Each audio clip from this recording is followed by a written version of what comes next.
Nous allons prier encore pour la parole de cet après-midi. Nous allons dire à Dieu, mets en nous l'esprit de la prière. Mets en nous l'esprit de la prière. La prière, c'est le quotidien d'un chrétien. La prière, c'est la vie d'un chrétien. La Bible dit prier sans cesse. Tu dois garder un état de prière.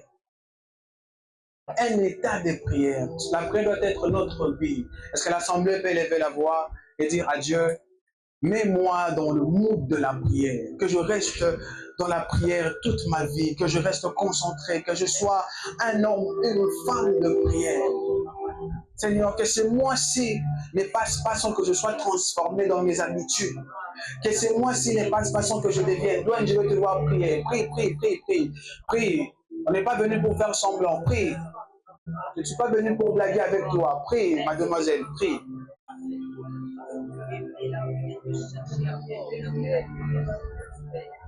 C'est pour toi que nous sommes venus. Oya nolie. Oya nolie. Moya nolie. Moya nolie. Moya nolie. Nazobelela yo. Moya nolie. Moya nolie. Oh moya nolie. Totiki banda kukoluka yo. Moya nolie. L'Assemblée peut monter la voix. Moya nolie. Moya nolie veut dire celui qui exauce la prière. Totiki banda kukoluka yo. Moya nolie. Oh moya nolie. Oh moya nolie. Totiki misala koluka yo. Moya nolie. Oh moya nolie. Ah moya nolie. Il est écrit que oh, toi qui écoutes la prière, tous les hommes viendront à toi. Seigneur, nous voici comme ta parole le dit. Nous sommes venus chercher les très hauts. Nous sommes venus invoquer le Créateur des cieux et de la terre. Seigneur, par cette parole, le monde a été habité. Par cette parole, le monde a été restauré. Par cette parole, le monde a été habillé. Par cette parole, qui était depuis le commencement. Cette parole est venue parmi les hommes. Elle a habité pleine de grâce. Cette parole s'est faite chair. Cette parole a sauvé l'humanité. Seigneur, permets que cette parole, de la même manière que je vais la transmettre, comme tu as dit dans Ésaïe, comment ils croiront si personne ne les annonce? Comment on les annoncera si personne n'a été envoyé? Seigneur, dans cet après-midi, comme tu m'as envoyé, comme tu m'as mandaté, afin d'annoncer la liberté, afin d'annoncer la guérison, afin d'annoncer la victoire, afin d'annoncer la délivrance, afin d'annoncer la vie de Dieu dans les cœurs de tes enfants. Que cette parole rentre et demeure, que cette parole devienne esprit et vie. Dans le nom de Jésus-Christ, nous avons ainsi prié. Amen. Amen. Est-ce que tu peux acclamer pour Dieu? Merci à vous. Là, tu as acclamé, je ne sais pas pour qui, mais est-ce que tu peux encore acclamer pour Dieu? Est-ce que tu peux encore acclamer pour Dieu? La voix souffrance. Alléluia. Je disais que nous sommes dans le mois de la prière. Un mois qui est dédié pour que tout enfant de Dieu comprenne l'importance de la prière. Amen. Tu connais la définition de la prière, ça te permet d'être en relation avec Dieu, ça te permet d'entendre Dieu. La prière te permet de te connecter à Dieu. La prière te permet d'être dans la volonté de Dieu. Parce que la Bible dit que vous chercherez l'Éternel et vous le trouverez. La prière te permet de laisser libre à l'esprit d'agir. La prière te permet de participer au plan de Dieu. Dans le type de prière d'aujourd'hui, je suis dans les prières qu'on appelle les soupirs. La Bible dit que le Saint-Esprit intercède en notre faveur sous forme de soupirs, sous forme de prière, sous forme de voix, sous forme d'une manière inexprimable de soupir. La Bible dit aussi que quand Jésus est allé prier 40 jours et 40 nuits sur la montagne, il est arrivé à un moment où Jésus, la voix ne sortait plus, commençait à soupirer. Amen. C'est ce type de prière que nous allons voir aujourd'hui, par la grâce de Dieu. Le thème d'aujourd'hui est intitulé « Les cris silencieux ».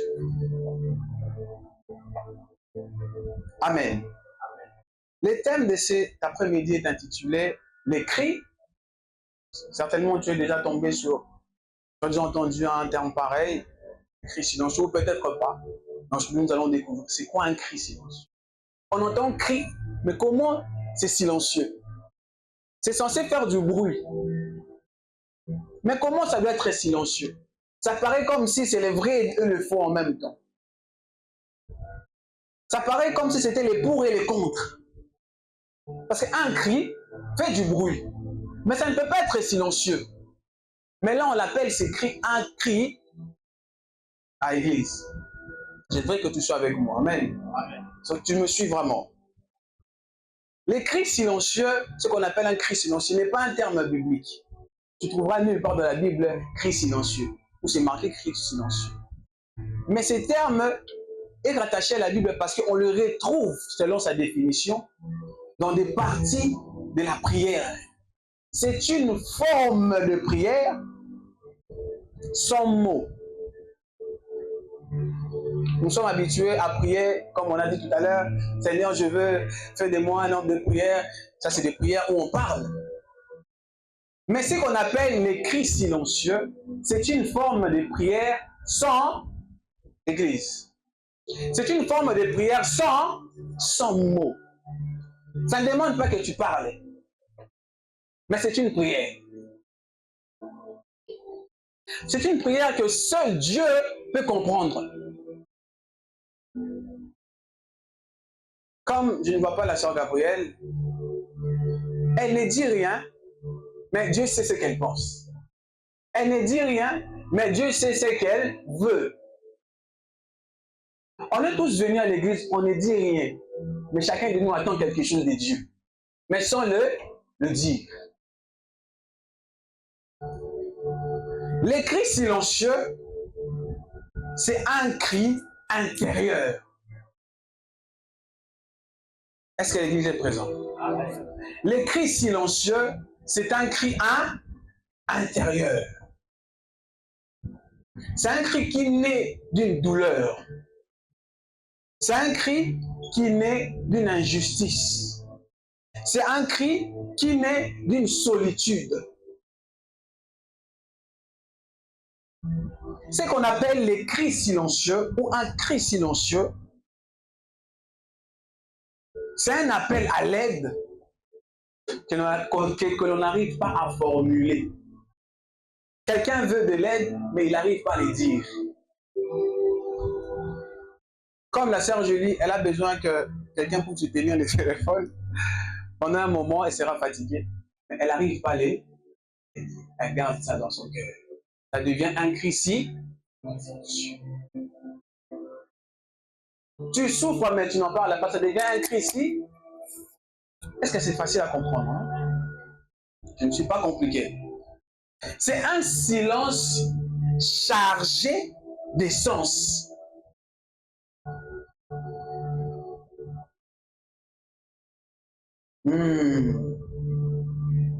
C'est un silence chargé d'essence où ta bouche ne parle pas, mais tout en toi parle. Ta bouche ne parle pas, mais tout en toi parle. Comme tu disais que ce terme ne se retrouve pas dans la Bible, nulle part. Tu verras nulle part écrit silencieux. Mais ça se trouve, ça a un sens biblique. Cette expression, la Bible en parle sous différents types de cris, mais qui est rattaché au cri silencieux. Nous allons voir un sens, comme je disais, que c'est un cri intérieur. Nous allons voir dans 1 Samuel,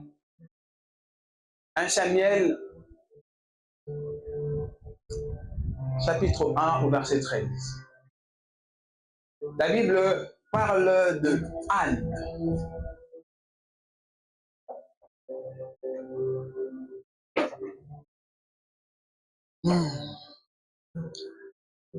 Un Samuel 1, 13, nous lisons dans les Seigneurs. Parlait dans son cœur Et ne faisait que remuer le. Mais on entendait point ça. Et Élie pensa qu'elle était. Tu te rasseoir. Nous avons d'autres passages à lire. J'ai expliqué les cris silencieux.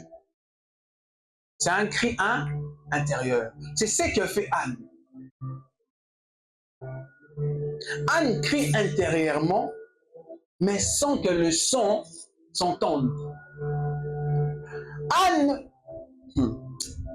ah mon Dieu, Anne prie intérieurement sans qu'on sache ce qu'elle dit. Mais Dieu l'entend. Dieu n'entend pas que des prières audibles. Dieu entend aussi les silences. Est-ce que l'église est présente? Dieu n'entend pas que la prière, quand je dis comme ça, la Seigneur, bénis-moi. Dieu entend aussi les si. Anne priait dans le temple, pasteur, elle disait rien. Si on fait une petite démo, je dirais qu'Anne faisait ça. Peut-être elle pleurait.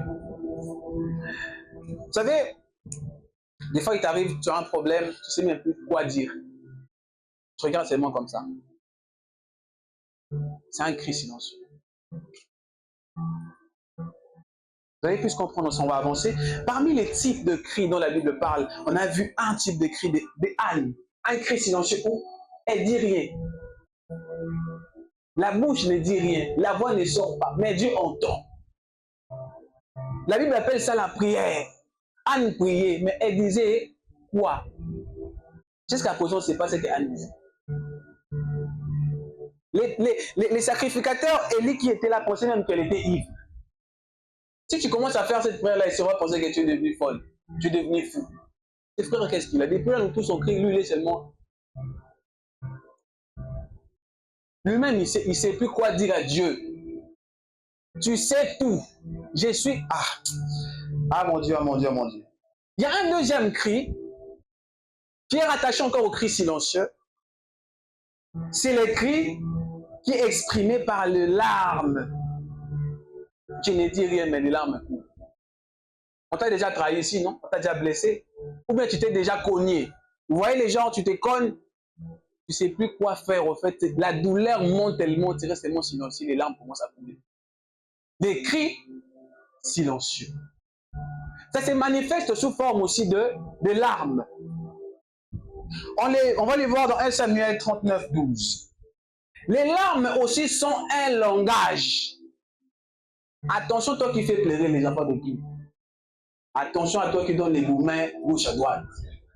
Attention à toi qui déçoit les gens de gauche à droite. Les larmes est un langage. Et une prière que Dieu entend. Je t'ai fait du bien, tu me fais du mal. Je ne te dis rien, mais je regarde seulement. Je pleure. Dieu a entendu ma prière. J'ai tout dit. Toi qui fais pleurer les gens là, continue. Dans 1 Samuel 39, écoute ma prière éternelle et prête l'oreille à mes cris. Ne sois pas insensible à mes larmes, car je suis un étranger chez toi, un habitant comme tous mes pères. Il pousse un cri, mais que Dieu ne soit pas insensible à ses... Mais c'est des larmes. Comment Dieu va sentir quelque chose, quelqu'un pleure? Donc les larmes peuvent toucher Dieu. Frère, ne pleure pas tout le temps. Pourquoi même ça vous tombe? Ne pleure pas tout. Quelqu'un peut perdre la vie. Ne pleure pas tout le temps. Ça fait partie des cris silencieux. Un autre type de cri, c'est les cris qui est exprimé par les silences. Je parlerai de... Je crois que je ne vais pas faire plus que ça, pour qu'on soit bien casé. Les cris qui est exprimé par les si. Des fois, on entend les pasteurs nous dire que je ne sais plus quoi vous dire, je commence seulement à vous regarder. Je ne sais plus quoi dire à cette personne. Je commence seulement à pleurer dans ma prière. Je vais chez Dieu, je vais me plaindre là-bas. Les types de prières par les si. Quelqu'un ne dit plus rien. Bien aimé, même dans la relation, quand tu entends quelqu'un dire « Moi, je n'ai plus rien à te dire ». Tu vois, les habitués des gouvernants sont là, non? Quelqu'un te dit « Non, moi, c'est le ballon. » Donc, quand ça commence déjà à arriver, on a déjà atteint un niveau où les silences commencent à rentrer. Attention, quand les silences commencent à rentrer, tu fais quelque chose de mal, quelqu'un ne te dit plus rien. C'est une prière que Dieu entend. Les silences, c'est un cri. Sœur la maman, les silences, c'est un cri. Les silences n'est pas l'absence de parole.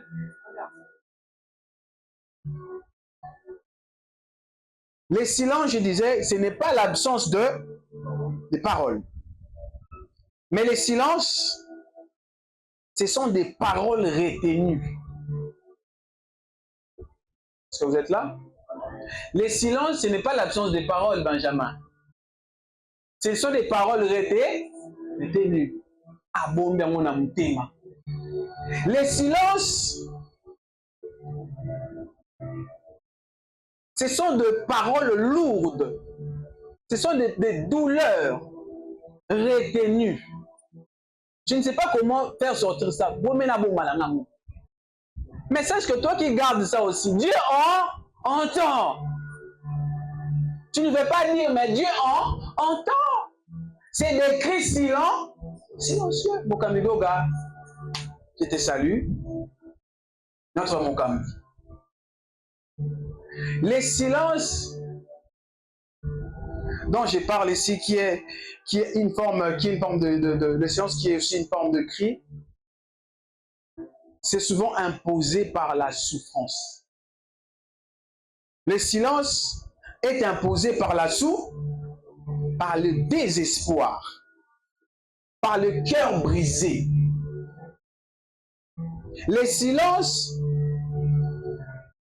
ça devient un lieu. Le silence, en ce moment, ça devient un lieu de douleur, un lieu de souffrance. Quand quelqu'un ne parle plus, c'est-à-dire qu'il a créé une habitation de souffrance. Papa Rabbi, quand tu fais quelque chose, je ne parle plus, j'ai créé maintenant une maison où je stocke tes problèmes dans mon cœur.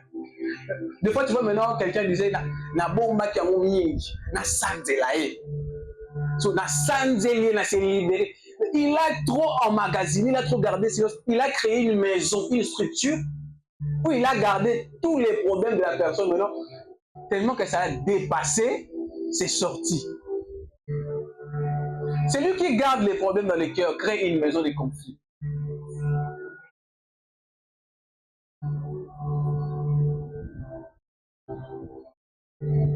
Le silence est un cri, bien aimé. Attention. Oh, moi, je n'aime pas beaucoup parler. Attention, les gens qui n'aiment pas beaucoup parler là.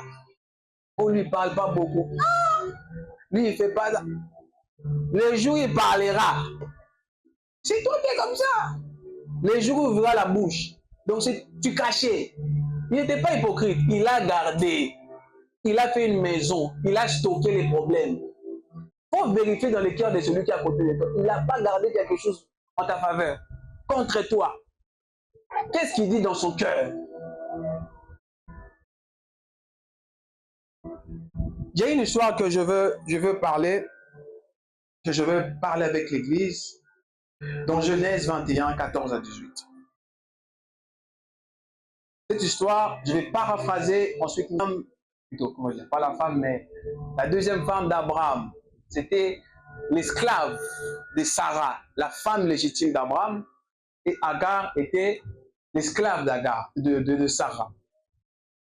Sarah, vu qu'elle était, on n'arrivait pas à enfanter, elle va dire à Abraham, mon chéri, écoute, prends une femme parmi mes servantes, je te donne Agar, fais un enfant avec elle parce que moi l'Éternel m'a rendu stérile. Prends ma servante, unis-toi à elle, donnez un enfant, donnez-nous un enfant. Abraham aussi obéit à sa femme. Abraham va s'unir avec Agar et vont avoir un enfant qu'on appellera Ismaël. Abraham a eu deux fils, Isaac et Ismaël. Ismaël c'était le premier, ensuite Isaac le deuxième. Mais dans la vision de Dieu, c'est Isaac le né. Dans la vision du monde, c'est Ismaël le né parce qu'il a, c'est lui qui est né en premier. Abraham s'unit à Agar, Agar devient enceinte. Une fois que Agar devient enceinte, en tout cas je paraphrase 5 chapitres là. Donc Agar devient enceinte, une fois qu'elle est enceinte, elle commence à se moquer de Sarah, sa maîtresse. Sarah aussi, donc c'est moi qui t'ai hébergé chez moi, c'est moi qui t'ai donné mon mari. Tu es tellement enceinte, tu commences à te moquer de moi. Sarah a emmagasiné. Elle dit, j'arrive plus, je vais te faire souffrir maintenant. Sarah a commencé à maltraiter Agar dans sa maison. Agar a trouvé comme ça, ici je vais mourir. J'ai fui. Agar s'enfuit dans le désert. Elle va dans le désert, elle rencontre l'ange. Moi je pensais que si Dieu te visite, tu vas directement régler tes problèmes. L'ange lui demande, tu vas où? Oh non, j'ai fui là-bas, ma maîtresse me maltraite. Elle dit, oh, la maîtresse ne te maltraite pas, c'est toi qui t'es mal comporté. Retourne là-bas. Retourne là-bas parce que tu vas avoir un enfant. Cet enfant porte la promesse d'Abraham. Retourne là-bas. Agar retourne encore chez sa maîtresse Sarah. Abraham enfante chez Abraham. Plutôt, comment dire, Agar enfante chez Abraham. Ismaël est né dans la maison de son père. Et un matin, Ismaël avait 13 ans. Et lorsqu'Ismaël a eu 14 ans, Isaac est né. Isaac est né et a commencé à grandir. Je ne sais pas à ce moment-là, peut-être Ismaël pouvait avoir déjà 17 ans, 18 ans. La Bible n'en parle pas. Mais en tout cas, Ismaël était déjà mûr par rapport à Isaac. Il jouait comme tous les enfants, tous les frères, ils jouaient. Et Sarah regarde les deux enfants jouer, elle s'est dit, je ne veux pas que Isaac partage l'héritage avec Ismaël. Abraham libère cette femme et son enfant, chasse-le de la maison. Abraham, ça lui fait mal, va consulter Dieu, Dieu lui dit, obéis à ta femme, parce que ton héritage ne viendra pas par Ismaël, c'est Isaac que moi j'ai choisi. Et c'est là qu'on est, maintenant dans ces passages. Ok? Abraham s'éleva de bon matin, il prit du pain et une outre dont il donna à Agar et plaça sur son épaule. Il lui remit aussi l'enfant et la renvoya.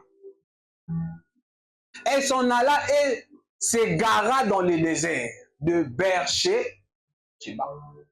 Quand l'eau de l'outre fut épuisée, elle laissa l'enfant sous un des arbrisseaux et alla s'asseoir vis-à-vis à une portée d'arc. Ça a une distance, on peut dire peut-être une portée d'arc, un peu une distance de là à là. De là à là. Là où moi je suis et là où il y a de l'horloge. On y était. Elle alla s'asseoir et disait que je ne vois pas mourir mon enfant. Et elle s'assit donc vis-à-vis de lui, éleva la voix et pleura. Dieu entendit la voix de l'enfant. Je ne vois même plus rien là. Et l'ange de Dieu appela du ciel Agar et lui dit, qu'as-tu, Agar? Ne crains point, car Dieu a entendu la voix de l'enfant dans le lieu où il est. On va s'arrêter là. L'histoire est bien comprise. Abraham chasse Agar. Agar, et vous savez que Agar était habitué au luxe. Abraham, c'était un homme riche. Abraham, c'était un homme riche. Richement béni, bien aisé. Agar était habitué au luxe. Agar était habitué, mon homme, mon pain, mon chouchou, mis à mort. La raison de ma vie. Il y en a même qui sont nommés le souffle de vie. C'est la raison pour laquelle je respire. Agar avait nommé Abraham. Parce que c'était son amoureux. Agar était habitué. Je suis habitué à mon amoureux. L'enfant, l'avenir est rassuré. Agar était habitué ainsi. Les hommes, que Dieu nous bénisse, que nous puissions prendre soin de nos familles. J'ai pas entendu la main des papas. Les papas, que Dieu nous bénisse. Que nous puissions prendre soin de nos enfants. Que Dieu nous bénisse. Que nous puissions prendre soin de notre femme. Amen. Pas de nos femmes. Nous, on n'est pas des polygames ici. Une femme. Que Dieu nous bénisse. Bénisse aussi les femmes pour que vous puissiez prendre aussi soin de vos hommes. J'entends quelqu'un dire l'argent de la femme, on ne touche pas. On avait parlé de ça à la retraite. Mais que Dieu nous bénisse. Abraham était aisé. Il avait beaucoup d'argent. Agar savait que je peux compter sur Abraham.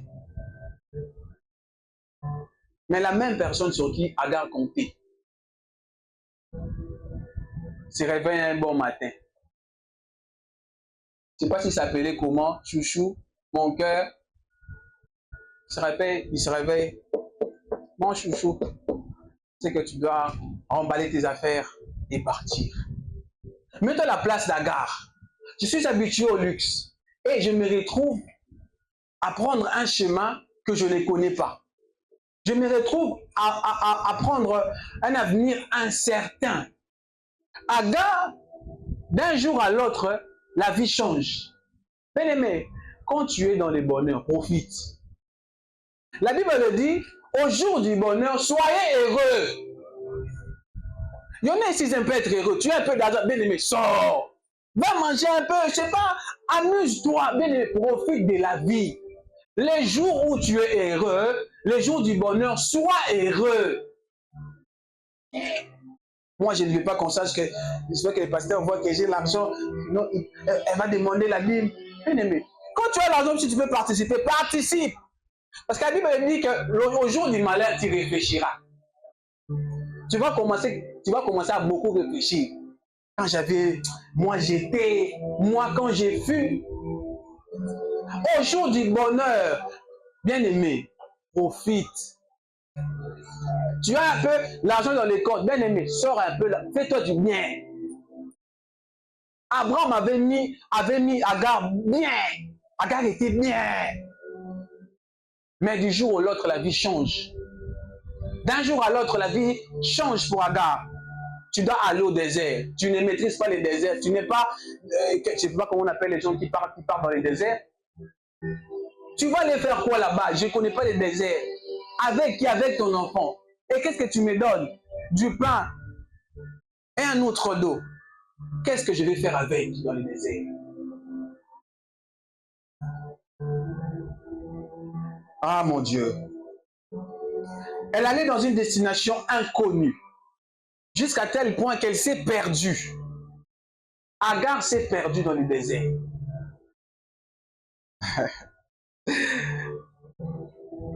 Agar, lui qui pensait que son avenir était déjà rassuré, se retrouve avec un avenir bouleversé. Et Agar se rend compte que ce que j'avais comme moyen de survie, je ne l'ai plus. Ce que j'avais comme bouteille d'eau, je ne l'ai plus. J'ai plus de bouteilles d'eau. Agar regarde à côté, il voit son enfant. Son enfant commence à tituber. Agar se dit,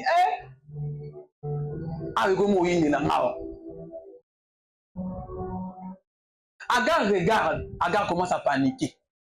Frère, pourquoi tu paniques? Mes soeurs, pourquoi vous paniquez? On m'appelle, mais aide-moi à demander à Adrienne pourquoi tu paniques. Demande à Adrienne. Why do you panic? Pourquoi tu paniques? Agar a commencé à paniquer. Mais ce n'est pas tout. Agar s'est dit, je ne veux pas voir mon fils mourir. Pour mieux que je m'éloigne. Mais il y a des réalités où nous n'avons plus envie de prier. Agar, tu sors chez Abraham, les pères de l'alliance, les pères de la foi.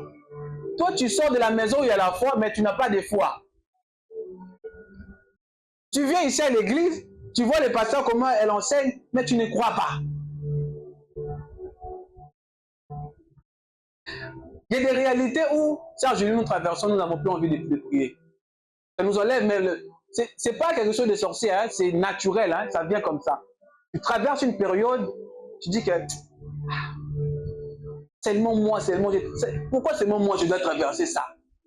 Au lieu de prier, toi tu commences seulement à te lamenter sur ton sort. Agar dit, je ne veux pas voir mon fils mourir. Probablement, la période que tu as traversée, c'était une période de déception. Probablement, la période que tu as traversée, c'était une période de trahison. Et quand tu repenses aux personnes qui t'ont trahi, c'est des personnes que tu aimais, des personnes qui étaient proches, des personnes que tu considérais. Maintenant, le niveau de la douleur est différent quand tu ne connais pas la personne. Tu n'as plus envie de prier. Tu regardes la durée de tes problèmes. Depuis que j'ai commencé à prier, moi, les mêmes problèmes, je les traverse. Ça ne s'arrête pas. Mon sang coule encore. Malgré que je crois en Dieu, ma souffrance continue. Je ne sais plus pourquoi je dois continuer à prier.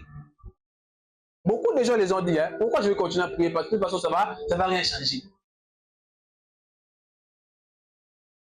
Et le pire encore, qu'est-ce que font ces personnes? Ils viennent à l'église, mais ils décident de se taire. Ils viennent dans la présence de Dieu, mais ils décident de se taire. Non pas pour que Dieu combatte pour eux. Il y a des silences, c'est Dieu qui t'a dit, tais-toi.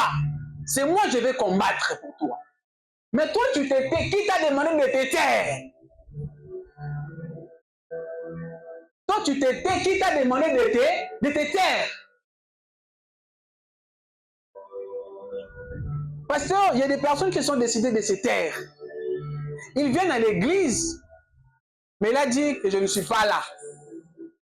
Tu es là, mais tu n'es pas là. Là, on te regarde seulement là, ton corps, mais tu n'es pas là. Cette personne a décidé de se tuer. Pourquoi? Parce que les problèmes dépassent. Pourquoi? Parce que les soucis dépassent. Cette personne a décidé de se tuer. Parce qu'on l'a trahi, parce qu'on l'a déçu, parce qu'il n'a pas d'argent, parce que bientôt, on va les chasser, parce qu'il y a beaucoup de problèmes. La personne dit non, c'est trop. Ou mais que si je pars à l'église, je n'ai pas de problème, j'entre seulement pour qu'on voit que j'étais allé quand même. Mais je n'ai rien à voir avec là-bas. Ça, c'est un type de personne. Il y en a aussi d'autres, un autre type, ils entendent la parole mais ils ne croient pas. Vous voyez comment je prêche là, ils entendent, mais ils disent, si ça doit mater à Nayo, au bout, ça qui, tout le mois. Il faut qu'il termine rapidement. Tu viens, mais tu ne crois. Pourquoi tu t'es tué? La foi vient de ce qu'on entend. Pourquoi tu t'es tué? Il y a encore un autre type de personnes qui viennent à l'église, qui se sont tues en eux. Comment? Et ils ont dépassé maintenant les stades. Ils ont dit, moi, je ne vais plus venir à l'église. Moi, je vais m'enfermer dans la maison. Je ne vais plus aller à l'église. Le problème me dépasse. Je ne vais plus parler à quelqu'un même. Je vais m'enfermer à la maison parce que mes problèmes, je pense que... Je vais en parler à qui? Je vais en parler à... Et même si j'en parle, ça va changer. Quoi? Moi, mais que je reste à moi à la maison, que personne ne sache que je souffre, que personne ne sait que je pleure, je reste à moi à la maison. Même Dieu aussi, je ne vais pas lui parler. À qui tu n'es ennemi, Panzan? Il parle à tout le monde de ses problèmes, sauf à Dieu. Ils sont ici. Quand tu les vois là, tu les vois, il est comme ça. Quand tu les vois là, il est comme ça. Quand il est dans les problèmes, il ne veut plus parler à quelqu'un. Il est comme ça. Il ne te dit pas, mais c'est comme ça il est. Quand il est dans les problèmes, il ne croit plus. C'est comme ça il est. Il ne te dit pas, mais il est comme ça.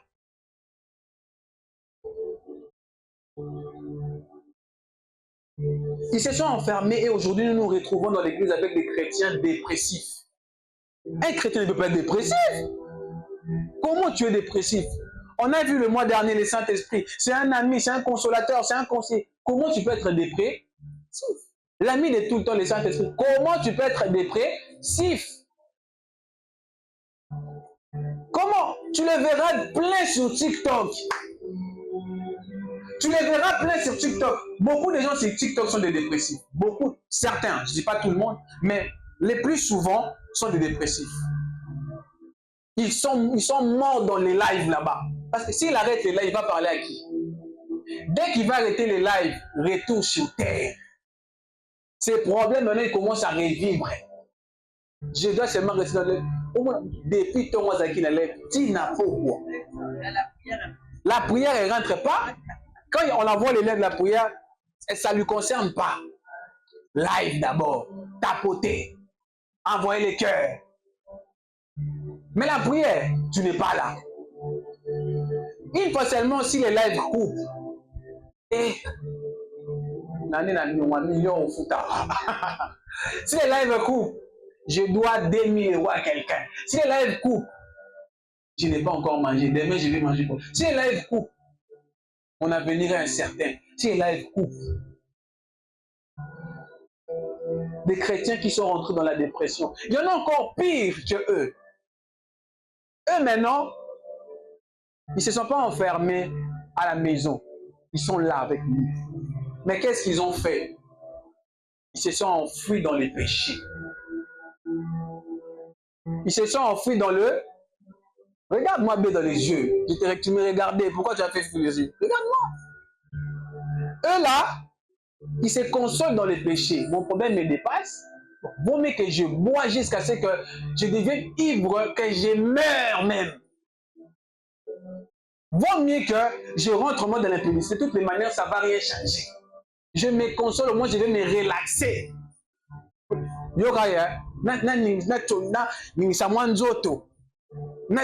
Libéré. Je me libère de mes oppressions. Dans le corps de l'enfant de tout.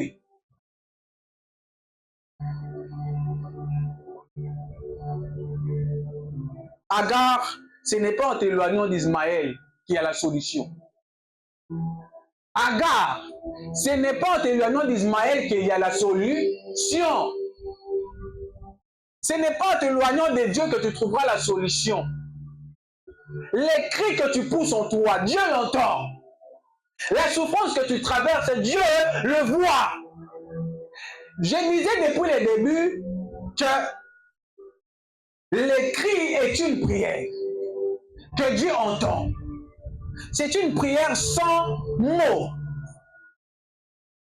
Donc, comme on t'avait privé de tes biens, Dieu a vu, a entendu, même si tu n'as rien dit. Tu vois comme tu souffres là. Dieu voit. Cette souffrance-là parle. Beaucoup pensent que pour que Dieu l'entende, il doit seulement parler. Mais même si tu ne parles pas, Dieu, ta situation en toi fait parler. Donc, est-ce que je te parle un peu? Est-ce que je peux te parler 2 minutes?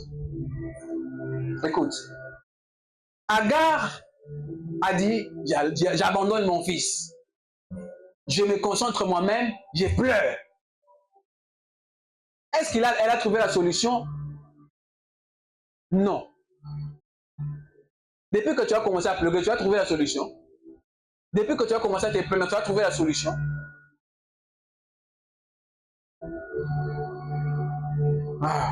Agar a commencé à faire des scénarios. Je pense que mon fils là va mourir. Donc il lui reste 2 minutes, 3 minutes.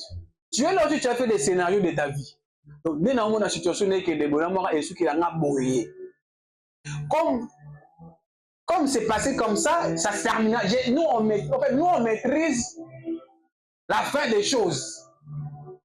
Donc, il faut soukaboyi. Tu commences à devenir expert de la vie. La Bible dit que Dieu a fait qu'il y ait le bien et qu'il y ait le mal, afin que personne n'ait la maîtrise de son avenir.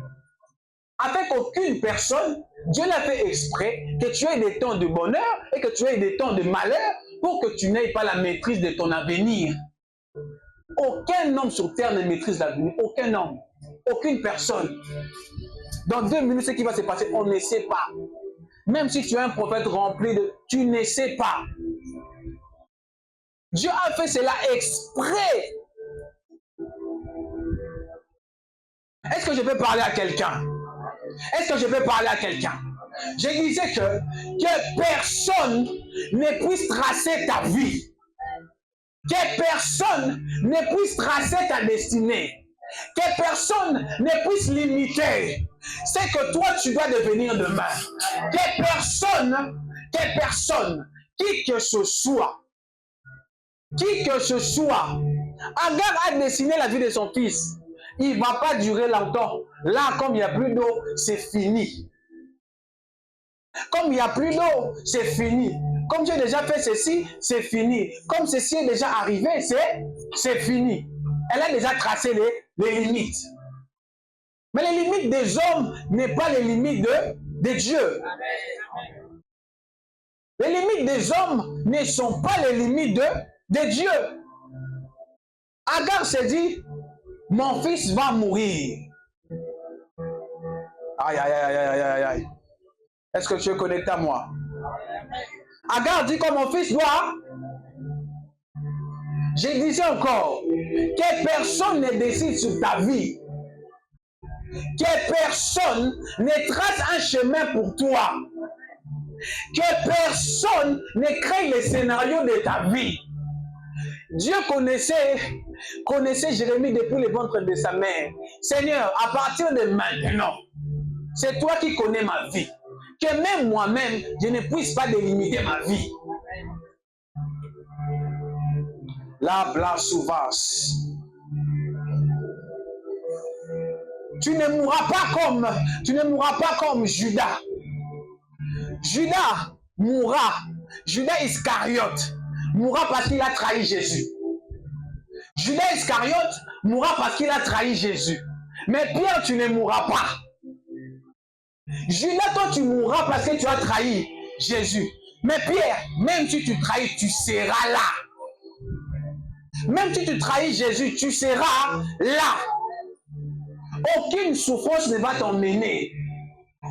Aucun problème ne va te tuer. Tu as déjà entendu un problème à tuer quelqu'un? Tu as déjà entendu quelqu'un est mort parce qu'il souffre beaucoup? Tu as vu ça où? Rien ne va te tuer si Dieu ne décide. Rien ne va t'enlever si Dieu ne décide. Rien ne va t'emporter si Dieu ne décide.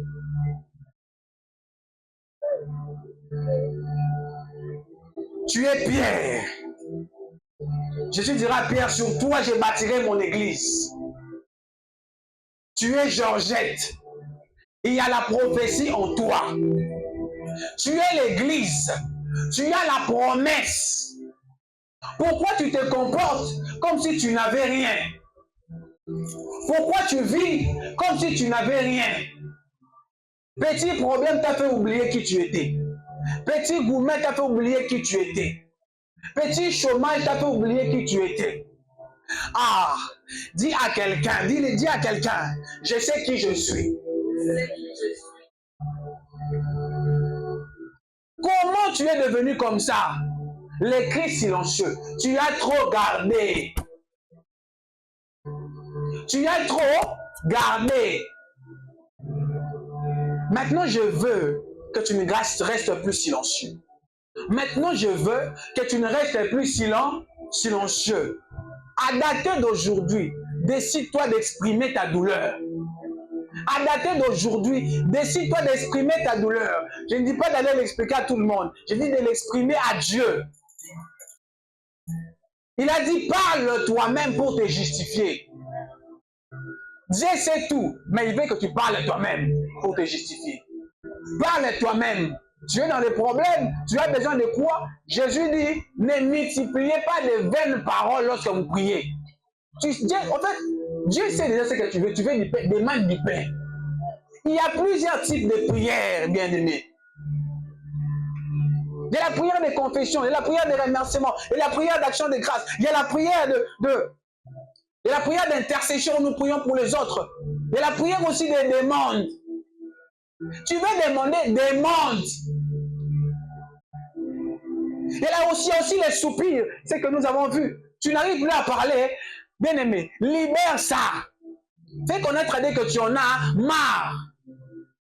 Job dira que si ma situation dérange les hommes, vaut mieux que ça continue à déranger. Si c'est pour les hommes que ça dérange, j'arrêterai. Mais si c'est que pour Dieu, je continuerai à parler. Si c'est que pour Dieu, si ta solution viendra de Dieu, bien-aimé, continue. Continue à prier. Si c'est de Dieu que viendra ta solution, continue à prier. À prier. Mais j'aimerais que l'assemblée s'élève. Nous allons libérer nos cœurs. La prière est faite pour que tu t'exprimes. Je n'ai pas de sujet à te donner. Je n'ai pas de sujet à te donner. Mais ce que tu gardes en toi a besoin de sortir. Ce que tu retiens en toi a besoin d'être